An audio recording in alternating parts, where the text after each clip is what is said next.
நீங்க ஒருபோதும் காற்று அடிக்கும் நேரத்தில அது ஏதோ ஒரு ரகசிய மெசேஜ் கொண்டு வருவது போல உணர்ந்திருக்கிறீங்களா? இது ஒரு கதை இல்ல. பலரும் அனுபவிக்கும் ஒரு உண்மை.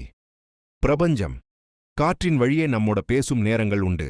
ஒரு கிராமத்தில் வாழ்ந்தவன் அருண். மனசு நிறைய சுமையோட, வாழ்க்கையில் எதுவும் சரியா போகலன்னு உணர்ந்தவன். அவன் தினமும் ஒரு கேள்விதான் கேட்டுக்கொண்டிருந்தான்.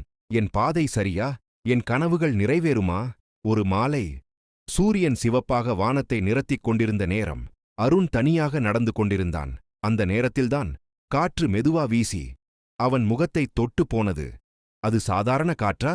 இல்ல, அது பிரபஞ்சம் அனுப்பிய முதல் ரகசிய சிக்னல். அருண் நின்றான். காற்று மீண்டும் அடிச்சது. அவன் மனசுக்குள் ஒரு வாக்கியம் மெல்ல ஒலித்தது. அமைதியாயிரு, உன் பதில் வரும். அவன் அதிர்ந்து போனான். யாரும் சொல்லல, ஆனா மனசு தெளிவா கேட்டது. காற்று இன்னொரு தடவை அடிச்சது. இந்த தடவையோ அது இன்னும் தெளிவாக இருந்தது. உன்னை நீ நம்பு. உனக்கு வேண்டியதை பிரபஞ்சம் கொடுக்கும். அந்த வார்த்தைகள் அவனுடைய உள்ளத்துக்கு நேரா விழுந்தது. அருண் மெதுவா கேள்வி கேட்டான். எப்படிலாம் நான் முன்னேறுவது? காற்று மீண்டும் பேசினது. ஒவ்வொரு நாள் ஒரு சிறிய படியேடு, அதிசயம் பின்தொடரும்.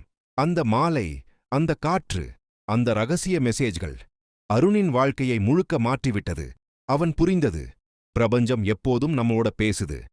ஆனா அதை கேட்க நம்ம மனசு அமைதியா இருக்கணும். நீங்களும் ஒரு நாள் அமைதியா வெளியில நிற்குங்க. காற்று வீசும்போது அது கேளுங்க. ஏனா காற்று ஒலியல்ல, பிரபஞ்சம் பேசுற மொழி. உங்களுக்கு தேவையான ரகசிய செய்தி சரியான நேரத்தில் உங்களை அடையும். இந்த மாதிரி universe messages, spiritual guidance, real life stories வேண்டுமா? லைக் பண்ணுங்க, ஷேர் பண்ணுங்க மற்றும் சப்ஸ்கிரைப் பண்ண மறக்காதீங்க.